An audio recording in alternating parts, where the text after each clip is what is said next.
السلام عليك سيدي يا أبا عبد الله الحسين. من أصحاب الإمام الحسين عليه السلام يوم 10 من المحرم هو سعيد بن عبد الله الحنفي. هذا الرجل الذي كان يقف أمام الحسين يصلي صلاة الظهر في كربلاء، وسعيد يقف أمام الحسين عليه السلام ويتلقى السهام بجسده الشريف، حتى تقول الرواية أنه اتكأ على سيفه، وعندما فرغ الحسين عليه السلام نظر إليه قال: سيدي أبا عبد الله أوفيت؟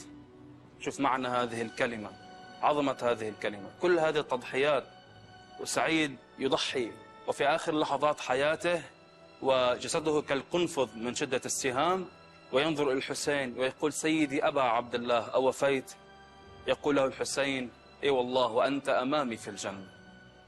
نحن كما قال سعيد: سيدي أبا عبد الله، نحن أوفياؤك في منبر الحسين، أوفينا حق هذا المنبر، أوفينا حق الكلمة وحق اللطمة وحق الدمعة عليك سيدي أبا عبد الله. نحن هذا المنبر له قدسية خاصة في قلوبنا، لأن هذا المنبر الحسين هو الذي من خلاله تصل معارف ومبادئ الحسين عليه السلام، وتصل ثورة الحسين لقلوب الناس، وهذا المنبر هو الذي يحيي القلوب والذي يخرج الناس من الظلمات إلى النور. هذا المنبر له قدسية، فنحن نقول لك سيدي أبا عبد الله أوفينا حق هذا المنبر. نسأل الله سبحانه وتعالى أن لا نكون من المقصرين في خدمة الحسين عليه السلام. والسلام عليك يوم ولدت ويوم استشهدت ويوم تبعث حيا، ورحمة الله وبركاته. ماذا لو عدت لنا وأتيت تطمئننا؟ ماذا لو يا أبتي ما حلت غربتنا؟ حسين لو رحموا الأوصال، لو سرجك ما مالا، لو عدت من الحرب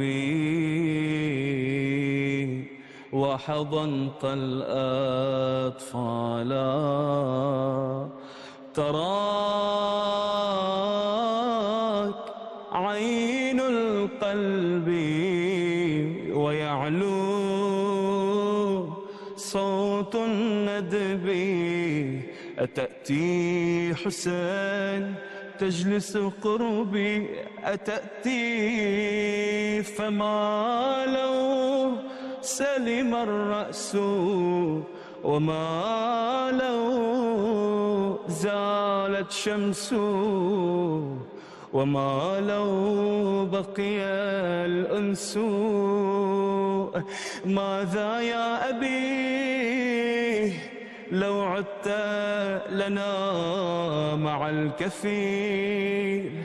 ماذا يا أبي يا حسين لو كان إليك من سبيل، لو كان إليك من سبيل؟